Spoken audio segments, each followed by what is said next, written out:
Abramos nuestras Biblias en el Evangelio de Juan, capítulo 19.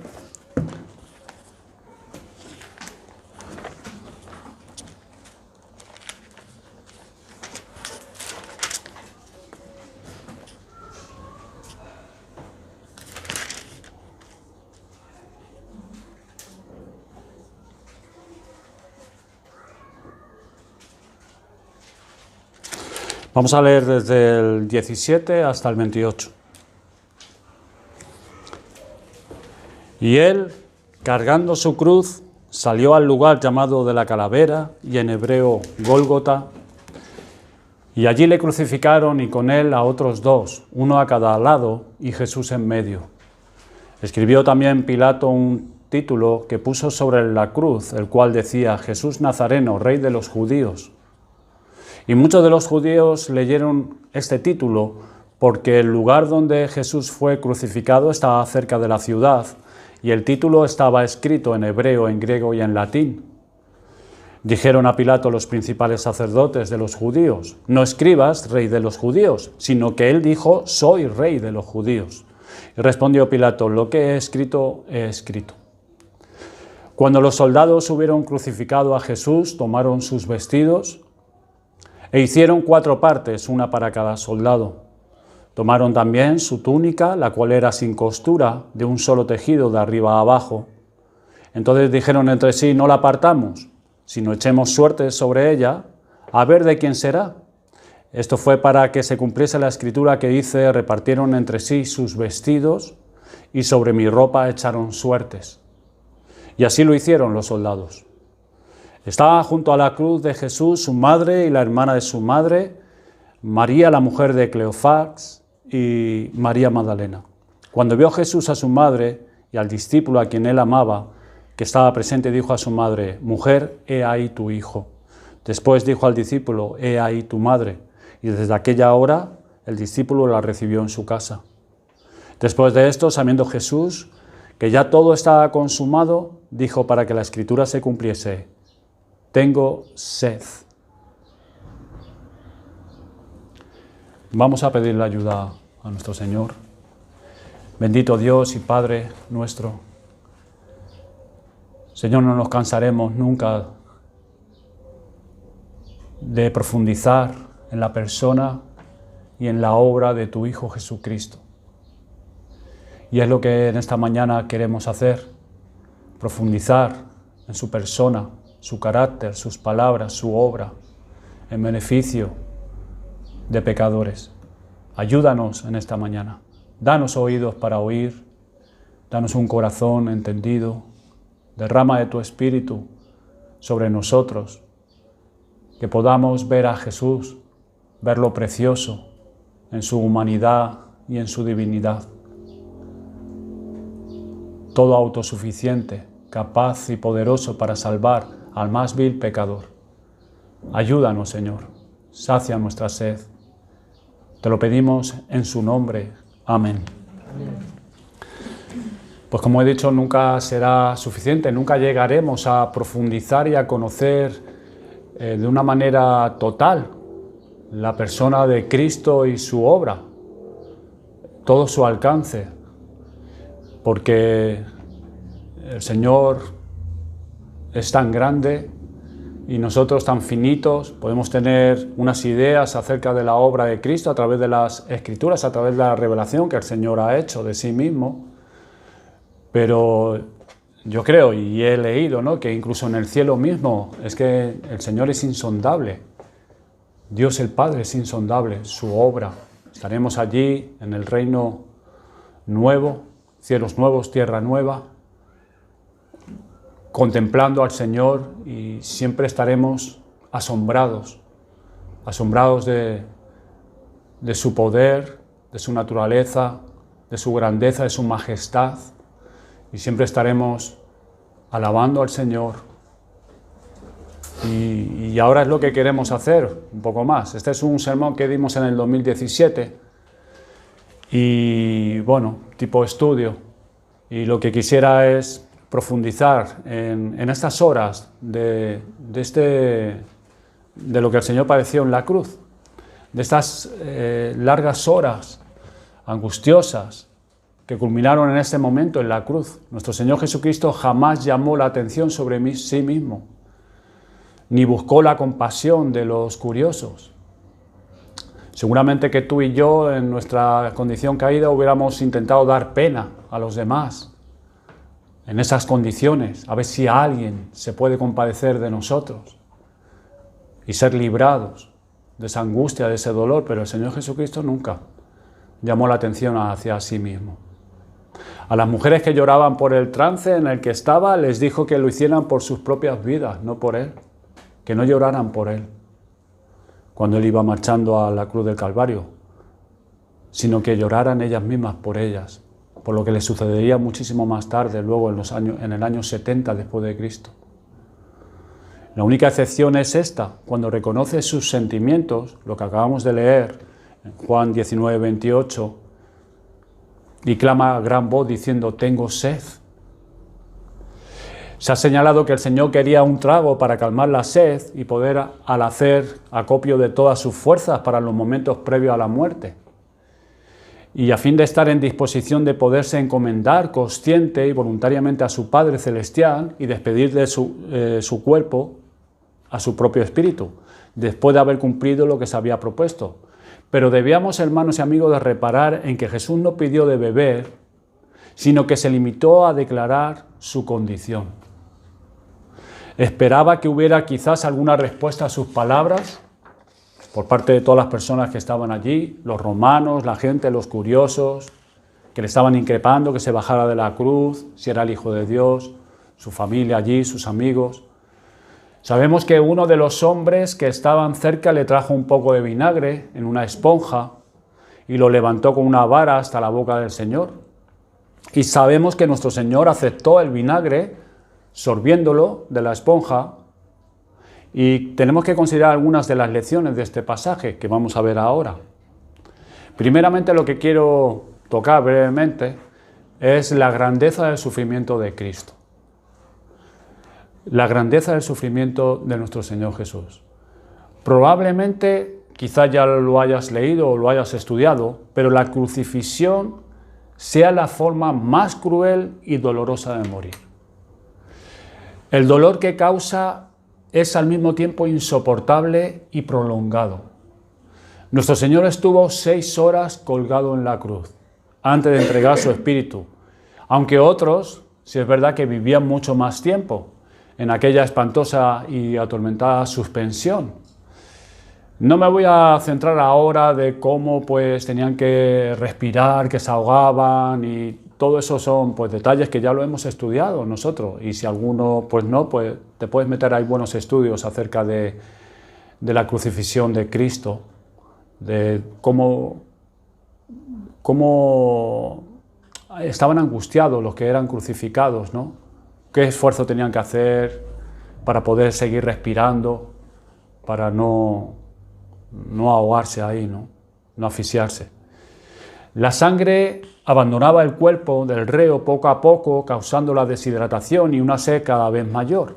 Y en el Salmo 22 leemos las palabras que describen esta experiencia. Salmo 22:15 dice: como un tiesto se secó mi vigor, y mi lengua se pegó a mi paladar, y me has puesto en el polvo de la muerte. La última vez que el Señor había bebido antes de aquello fue en la Pascua, reunido con sus discípulos, con los 12, cuando en el aposento alto compartía la última cena con sus discípulos, la noche en que fue entregado. Desde allí había andado hasta Getsemaní, en donde pasó varias horas orando, preparándose para lo que implicaba la cruz, la copa amarga que tenía que beber nuestro Señor, y al parecer, angustiado en su espíritu, sudó entonces grandes gotas de sangre. Luego vino la traición de Judas con un beso, parodia de amistad y discipulado. Y a continuación vemos su arresto, como esa multitud con palos, con espadas, vienen a él, lo atan y se lo llevan arrestado. Y después la rápida sucesión, sus 4 injustos juicios, brevemente en esa noche, cómo lo trasladan de un lado para otro a Anás, luego al patio de Caifás, delante de todo el Sanedrín, se lo llevan a Herodes, a Pilato. Y luego apenas podemos enumerar las humillaciones que sufrió nuestro Señor Jesucristo. Los esputos en el rostro, la mesadura de su barba, el verse ataviado con un falso manto real, que le pusieran en la cabeza una corona de espinas, golpeado en su cabeza por los romanos. Además lo azotaron, un castigo tan severo en sí mismo que algunos prisioneros habían muerto al sufrirlo, no llegaban a la cruz, morían allí mismo. Después de todo aquello tuvo que recorrer las calles llenas de asistentes a la Pascua que le entorpecían el paso cargando una cruz hasta el lugar de la ejecución. Trayecto en que finalmente, ayudado por un transeúnte, sabemos que es Simón de Cirene, obligado por los soldados a llevar un extremo de la cruz porque el Señor tropezaba bajo su peso, estaba muy debilitado, no podía con la cruz él solo. Este fue el único gesto de ayuda que recibió el Señor durante aquellas largas horas de tormento y crueldad. Llegando por fin al monte del Calvario, obligaron a Jesús y a los dos delincuentes a tenderse sobre las cruces, boca arriba, mientras les enclavaban las manos y los pies, después de lo cual las cruces fueron levantadas con las víctimas colgadas en ellas en angustioso dolor y dejadas caer con violencia en los agujeros que tenían preparados en el suelo. Imagínate el golpe, qué dolor, qué dolor. Nuestro Señor Jesucristo, que no conoció pecado, debe haber tenido una sensibilidad al dolor superior a la del hombre corriente. El pecado endurece nuestra naturaleza humana, nos hace insensibles al pecado. Pero Jesús no había conocido el efecto del orgullo, del odio, de la maldad, los cuales embotan la conciencia del ser humano y envilecen la personalidad del hombre, por lo que habrá sentido no solamente el dolor físico, sino también la angustia del dolor y sufrimiento en toda su intensidad, espiritualmente. Durante 3 horas el sol estuvo cayendo implacablemente y una chusma de hombres, mujeres y niños incitados por gente malintencionada, por los principales, fariseos, judíos de allí, se agolpó a su alrededor burlándose, mofándose, ridiculizándolo. Y a lo largo de las 3 horas siguientes hubo una misteriosa oscuridad, nos relata los evangelios, durante la cual el Señor experimentó la negrura del abandono, de la separación del Padre, agobiado como estaba bajo los pecados del mundo. Esa oscuridad, abandonado totalmente por Dios. Como dice Isaías en Isaías 53, capítulo 6, Jehová cargó en él el pecado de todos nosotros. Solo después de que las tinieblas se hubieran disipado, cuando ya había pagado por el pecado y la obra de la redención estaba casi terminada, Jesús sintió su propia necesidad y exclamó: tengo sed, tengo sed. Fue casi como el grito de alguien que ya percibe su victoria. Y es difícil, hermanos, encontrar una analogía humana para esta experiencia, pero podríamos pensar en un atleta que corre una carrera con todos sus nervios en la máxima tensión para ganar esa carrera y llegar a la meta, y al tocar la cinta y poder por fin aflojar un poco su tremendo esfuerzo, empieza a sentir severamente las punzadas y dolores en sus miembros. Su cuerpo le pide a gritos agua y descanso. ¿Han visto cuando llegan exhaustos, pasan la cinta y siguen caminando y están exhaustos, que los tienen que coger porque si no se caen al suelo? Y les tienen que dar de beber rápidamente. O tomemos el ejemplo, por ejemplo, de un accidente de carretera en el que 2 vehículos chocan violentamente de frente. El conductor de uno de los vehículos está herido, pero su esposa y su pequeño hijo con heridas más graves se hallan inconscientes. Imagínense, el hombre, aunque maltrecho, anduvo hasta el teléfono más cercano de la carretera para llamar a una ambulancia y a la policía, y luego acompaña a su esposa y a su hijo durante 90 kilómetros al hospital en la ambulancia. Allí también le curan sus propias heridas, después de lo cual, tras ser dado de alta, regresa a su casa, pero sin su mujer y sin su hijo. Cuando llega a su casa, se derrumba. Se deja caer en la cama, aquejado de una fuerte fiebre.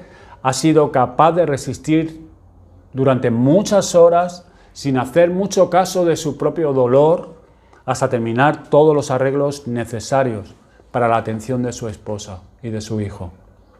Y una vez concluido, se da cuenta de su propia situación, de su propia necesidad. Hermanos y amigos, la preocupación imperiosa de nuestro Señor Jesucristo en la cruz era la redención del mundo. No era a sí mismo. Él no estaba centrado en sí mismo, sino en la redención de hombres y mujeres, pecadores, culpables. Estaba allí para llevar los pecados del mundo, para pelear con el diablo por las almas de los hombres. Y sin minimizar su padecimiento que él padeció, podemos decir que la tarea le resultaba tan absorbente que no hizo caso de sus propios sufrimientos. Como un autor desconocido dice, no tuvo lágrimas para sus padecimientos, pero derramó gotas de sangre por los míos. Cuando la obra estaba casi terminada, le quedó tiempo para darse cuenta de sus sufrimientos y exclamó: tengo sed. Y no lo hizo el Señor como derrotado, ni para dar pena, ni para que alguien se compadeciera de él, sino como un vencedor agotado por la batalla. Porque el Señor ahí en la cruz, Él estaba pasando por una batalla física, una batalla espiritual. Y Juan lo expresa con estas palabras: después de esto, sabiendo que ya todo estaba consumado, dijo, para que la Escritura se cumpliese: tengo sed. Veamos un poco la humanidad del Señor Jesucristo. Ya lo vimos la semana pasada, creo, un poco tocando el tema, pero siempre tenemos que estar ahí, en nuestro Señor Jesucristo, su humanidad, su divinidad. De este aspecto del sufrimiento de Cristo en la cruz, también emerge el pensamiento de que Jesús es tanto humano como divino, y las dos naturalezas se hallan perfectamente fundidas. Todo lo de Dios en su naturaleza divina, todo lo del hombre, salvo el pecado, en su naturaleza humana. Todos sabemos que el Señor era 100% Dios, 100% hombre. Completamente Dios, completamente hombre. Un ser perfecto como nunca ha habido ni puede haber otro igual. Porque Dios es Dios y el hombre, hombre. Y ninguno de los dos es lo que es el otro. Y sin embargo, Dios Hijo, nacido de María, se convirtió en el Hijo del Hombre. Y ya lo vimos la semana pasada, lo que significa Hijo del Hombre.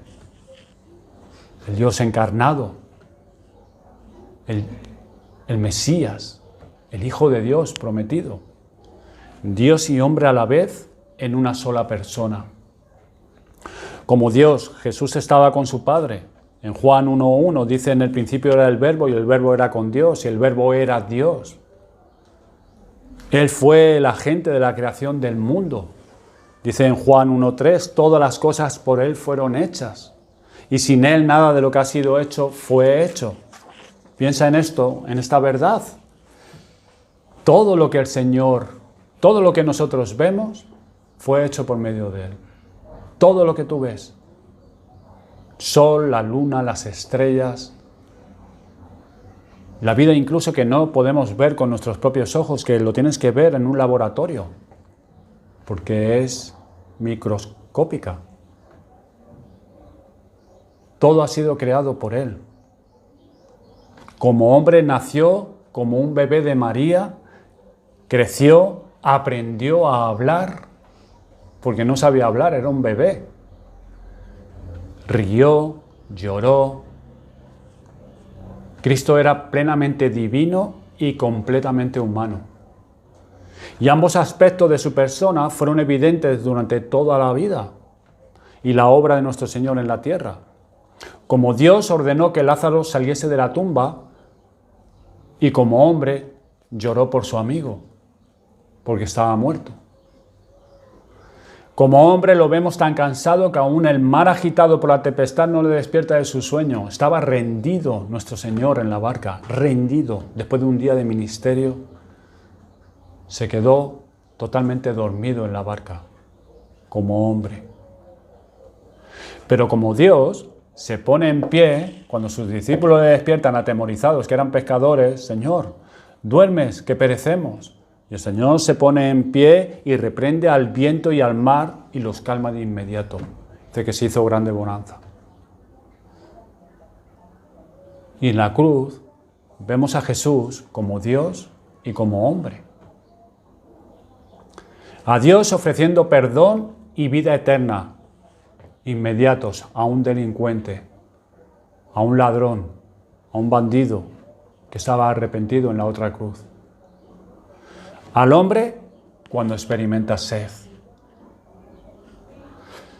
Y aquí un misterio, un aspecto maravilloso del Evangelio que podemos considerar también.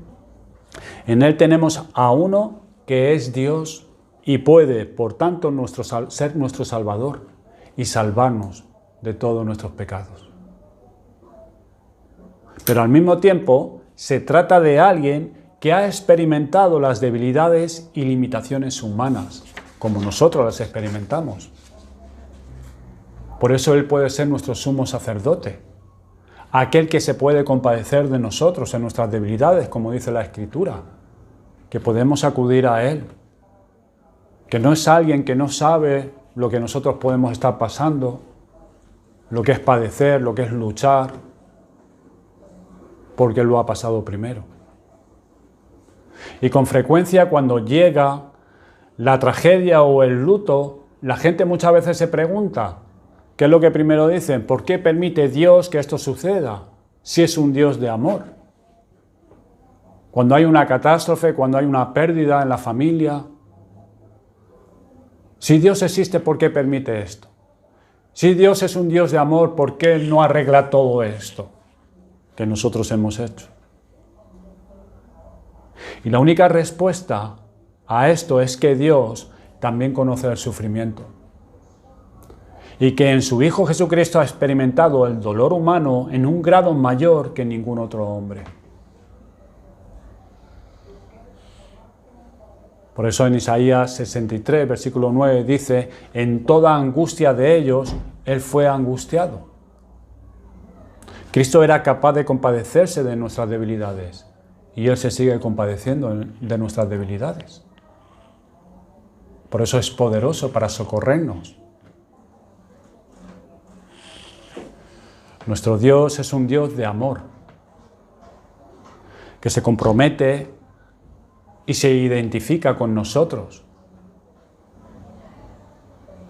Y no solamente en el dolor, sino también en nuestras alegrías. Pues de que también el Señor se regocija de su pueblo y se alegra y canta cánticos de alegría. Pero sobre todo se identifica con nosotros, con nuestro dolor, con nuestro sufrimiento, con nuestras angustias, como demostró con su propio sufrimiento en el Calvario. Y por muy triste que sea nuestra suerte, o trágicas nuestras circunstancias que nos puedan venir en esta vida, hasta el lado de la eternidad, tenemos un Dios a quien podemos acudir, que es compasivo con nosotros, que se preocupa por nosotros, que cuando clamamos a Él, Él nos escucha y nos responde. Quizás no en el tiempo que nosotros queremos, quizás no como nosotros queríamos, pero el Señor es muy sabio y muy bueno. Y a la misma vez que el Señor está obrando y va a dar su respuesta, Él encima obra en nosotros, en esa espera, obra más profundamente. Porque quizás nos da lo que pedimos, y si se limitara a eso, pero hay cosas que a lo mejor que tienen que ser tratadas por nosotros, o sea, por el Señor en nosotros. Él es compasivo, ha descendido en medio de nuestro sufrimiento y padecido más que nosotros para acabar con el pecado y darnos vida nueva. Y no es que solamente el Señor ha sido compasivo una vez con nosotros, es que siendo creyente el Señor es compasivo con nosotros siempre, siempre. Y siempre lo será.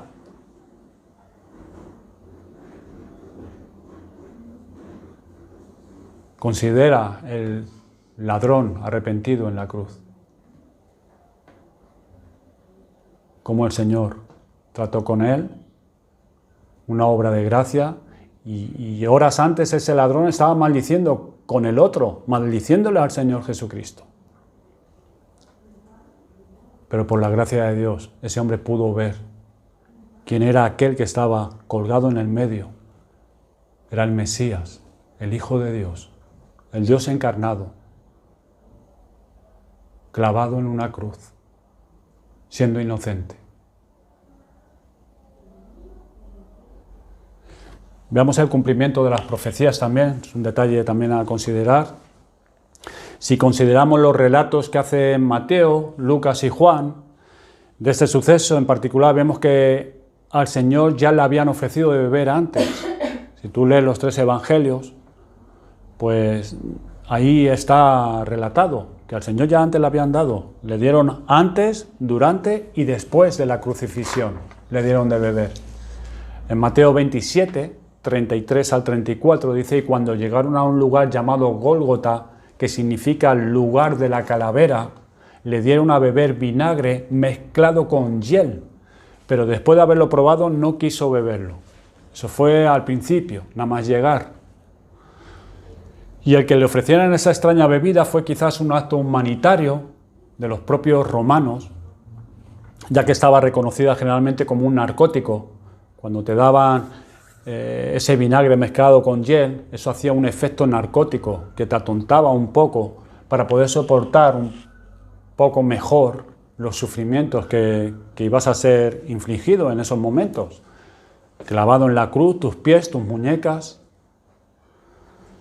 Pero el Señor no quiso beberlo.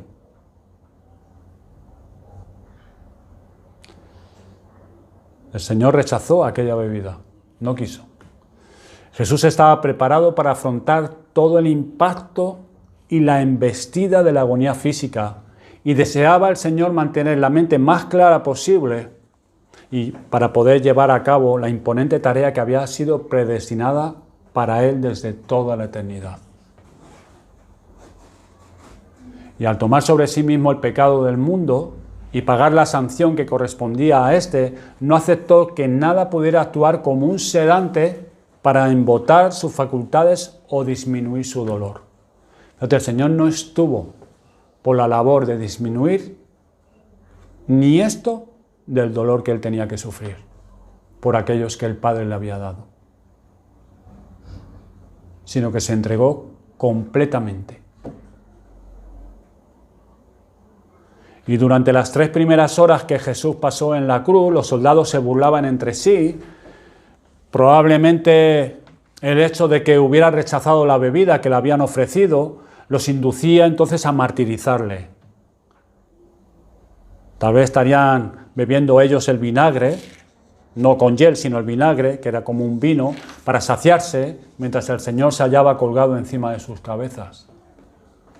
Y dice en el Evangelio de Lucas 23, 36, y los soldados también le escarnecían, junto con la multitud, junto con aquellos que estaban a ambos lados del Señor, todos martirizándole. Y ellos se acercaban y le presentaban el vinagre. Se lo presentaban y le retiraban otra vez el vinagre. y tal es la falta de humanidad del hombre para con sus semejantes, lo atormentaban con su vino, elevándoselo casi hasta los labios, y luego los retiraba para hacer peor sus aflicciones. Pero pronto aquellas extrañas tinieblas hicieron su aparición, frenando las burlas y ocultando los peores sufrimientos de Cristo de la mirada desvergonzada de la multitud, de los curiosos. Y en su agonía final Jesús exclamó: Dios mío, ¿por qué me has desamparado? Dios mío, ¿por qué me has desamparado? Y luego las tinieblas empezaron a remitir y muy pronto el Señor entregó su vida. Y las 3 cosas siguientes que dijo se suceden rápidamente al clamar: tengo sed. Un soldado se le acerca, ahora sin escarnio, antes bien quizás con una actitud sincera, y le aproxima una esponja empapada de vinagre a sus labios. Y Mateo, el apóstol Mateo, indica que apretó dicha esponja una y otra vez contra los labios de Jesús, para que éste pudiera beber y beber. Y ese parece haber sido el único acto aislado de bondad que las multitudes tuvieron con el Señor Jesucristo durante aquellas largas y dolorosas horas. El único acto de bondad.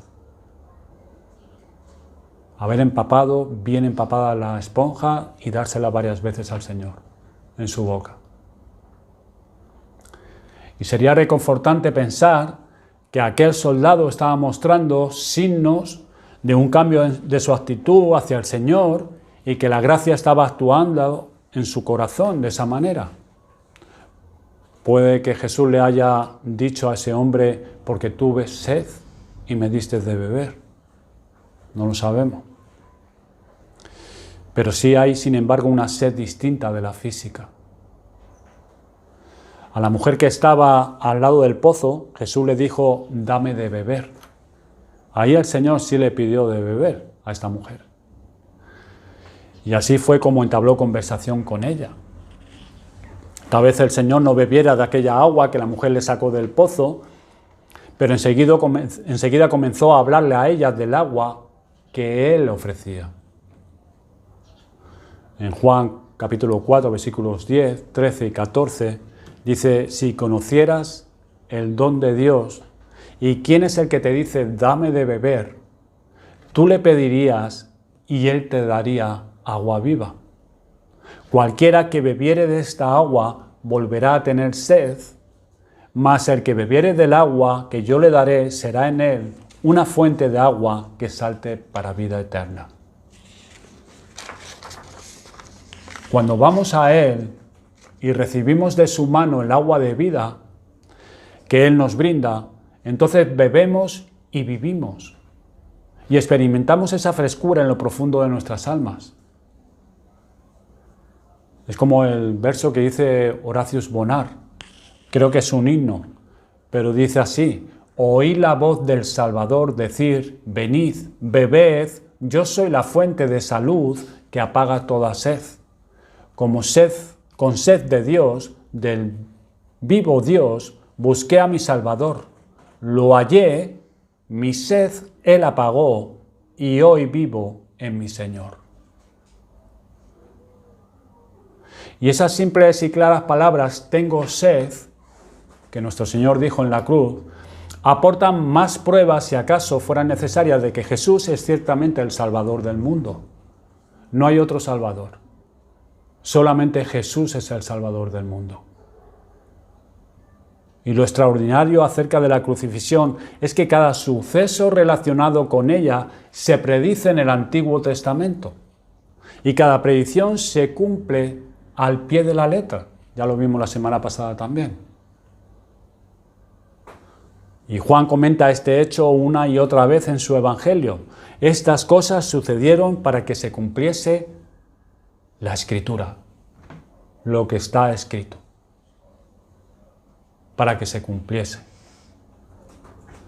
Un ejemplo de ello lo tenemos en el capítulo 19, del 34 al 37, del Evangelio de Juan dice: pero uno de los soldados le abrió el costado con una lanza y al instante salió sangre y agua, y el que lo vio, es decir, Juan mismo, que estaba siendo testigo ahí, enfrente de la cruz, viendo al Señor, dice: da testimonio, y su testimonio es verdadero. Y él sabe que dice verdad, para que vosotros también creáis, porque esas cosas sucedieron para que se cumpliese la Escritura. No será quebrado hueso suyo. Y también otra Escritura dice: mirarán al que traspasaron. Y así fue. El soldado romano con la lanza le clavó en un costado y salió agua y sangre. Y todos se quedaron mirando al Señor lo que estaba pasando. Y ciertamente una de las mayores pruebas de la inspiración de la Biblia es el cumplimiento de las profecías del Antiguo Testamento, que hablaban del Mesías, del Hijo de Dios encarnado, Jesucristo.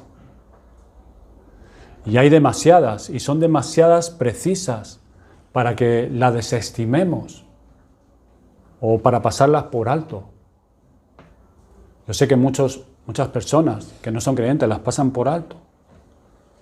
Pues que ningún hombre podía haberlas cumplido, ni siquiera una. El Señor cumplió todas, o casi todas, faltan algunas, que el Señor cumplirá cuando Él regrese, en su segunda venida.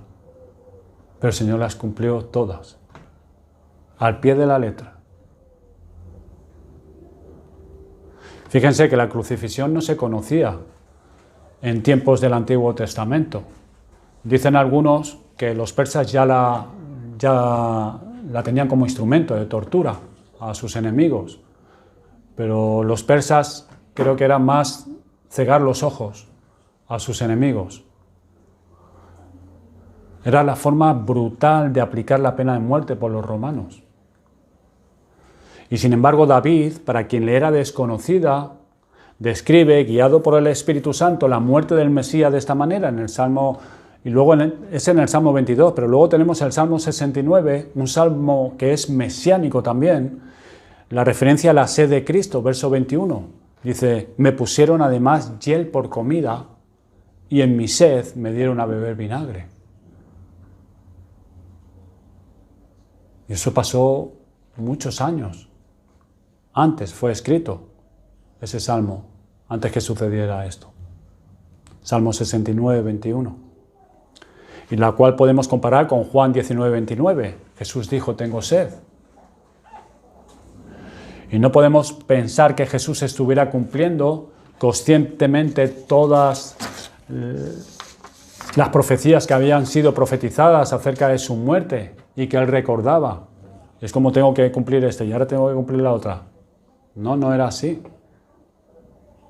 Creer eso lo convertiría en poco menos que un actor interpretando una obra teatral. Pero Juan, cuando escribió el Evangelio, está tan ansioso por demostrar que Cristo es el Mesías que pone de relieve este aspecto de la crucifixión. Esto se cumplió para que se cumpliese la Escritura. Y hoy Cristo invita a los hombres a venir a Él, a saciar su sed, la sed del alma, no la sed física. La sed física tú abres la nevera y la sacias, sino la sed del alma, que es la sed más importante que tiene el hombre. Y les dice: si alguno tiene sed, venga a mí y beba. Venga a mí, no a otro, sino a Él. Venga a mí y beba. El que cree en mí, como dice la Escritura, de su interior correrán ríos de agua viva. El que cree en mí. Hoy muchos buscan saciar su sed espiritual. Y lo buscan en la religión, lo buscan en la ciencia, en la filosofía, en el sexo, en el trabajo, en las drogas,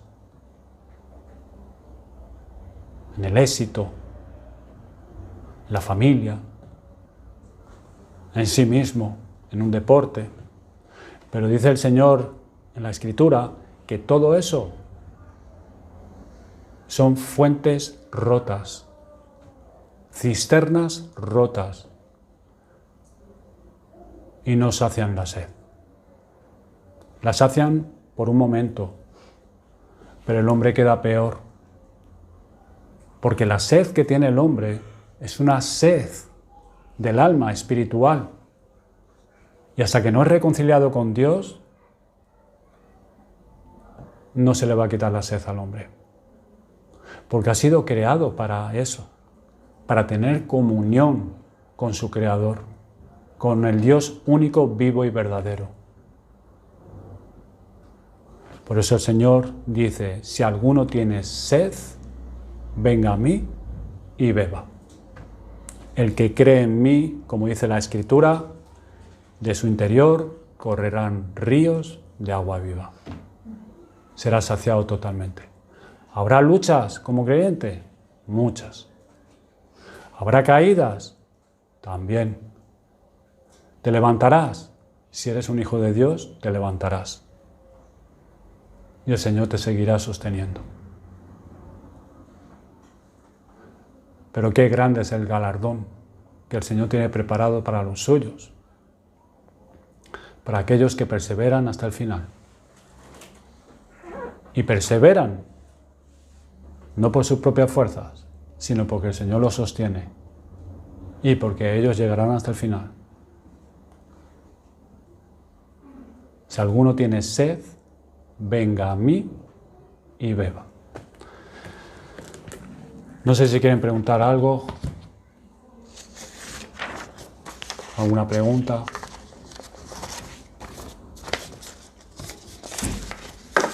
¿No?